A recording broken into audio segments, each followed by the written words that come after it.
AITA for walking out on my wife and kids after discovering a hidden second phone. Original post. You, lost dad realist. I, 42M, have been married to my wife, Danielle, 40F, for 17 years. We have 2 kids, Alex, 16M, and Rosie, 13F. From the outside, we've always looked like the picture-perfect family. I've worked in logistics most of my life, and Danielle's a high school teacher. We've been through a lot: debt, miscarriages, job losses, but always pulled through together. Or so I thought. Last month, I came home early from work. My truck broke down, and my coworker gave me a lift. Danielle didn't expect me for a few more hours. When I walked in, I saw her in the kitchen with her phone on the counter. Nothing unusual, until I saw her knock something off the edge and bend down way too quickly to grab it. It was another phone. I pretended not to see. My stomach dropped. I waited 2 days before checking the trash can outside after she lost it. And there it was. A cracked screen burner phone. Old Android, covered in gunk like it had been hidden for a while. I charged it in my shed. What I found broke me. Messages with a guy named Jay. The language wasn't just flirtatious, it was intimate. Conversations for over a year. There were voice notes, one where she said, "I miss your touch." Some messages were recent. She said she couldn't wait for their time, once the kids were out of the house. She talked about how I wouldn't suspect a thing. I didn't confront her right away. I started documenting, took photos, backed up the phone. Last weekend, while the kids were at my parents' house, I told Danielle I knew. She didn't deny it. She cried, said she was lonely for years, said she felt like I stopped seeing her after our second kid. That Jay was someone from her university years she reconnected with during a reunion.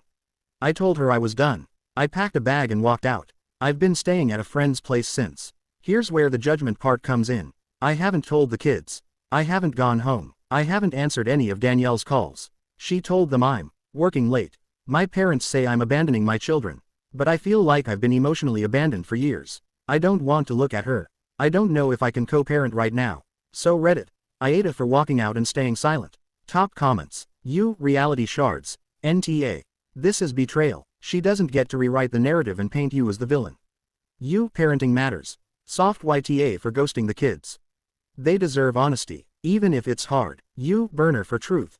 Get legal advice now. She's spinning this, guaranteed. You, second phone equals second life. The moment she had a secret phone, it stopped being a mistake. That's planning. Update 2 weeks later. Thanks for all the feedback. Some of it hurt to read, but I needed it. I spoke to a family lawyer. Best decision I've made since this all blew up. He told me to start documenting everything. We began separation proceedings this week. More importantly, I talked to my kids. It was the hardest conversation of my life. I didn't say everything. I didn't want to taint their relationship with their mother, but I told them the truth. Your mother and I are separating, and it's not because of anything either of you did. Alex was stoic, but I could see the tears welling. Rosie cried and asked if we'd ever live together again. Danielle wasn't happy, I told them. Said I should have waited, that we could work things out quietly. But I knew if I didn't take control of the narrative, she would. She admitted to the affair in mediation. Said it was brief and over, but the messages told a different story. I'm looking for a small rental close to their school. I want to be nearby. I've promised to see them every weekend. It's not ideal, but it's something. It's a start. Thank you to the Redditors who reminded me my kids are still my responsibility, even in pain. You, weekend warrior dad. That's the way. You handled it like a man. Not with rage, but with resolve. You, teen reactions matter. From a kid who went through this. You telling them is the best thing you could have done. Update 2 1 year later. A year changes everything. I'm living in a 2-bedroom rental now. It's small but cozy. My kids have sleepovers every other weekend, and we video call every Wednesday. Danielle and I finalized the divorce 6 months ago. No contest. She stayed in the house. Alex chose to stay with her full-time. Rosie goes back and forth. We don't talk about Jay anymore. Danielle swears it ended. I don't care. I've made peace with it. What I care about is this. Last week, Rosie told me she wanted to decorate her room at my place, like a real second home. She picked out posters, helped me paint the walls purple, and brought over her favorite books. That meant more than anything. Alex and I are still distant, but we talk about cars, football, and his college plans.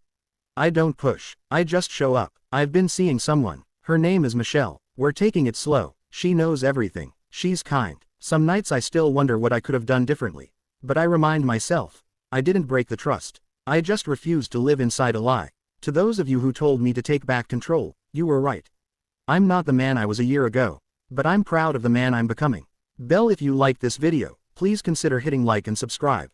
I post daily updates, true Reddit drama, and full AITA sagas like this one. See you tomorrow.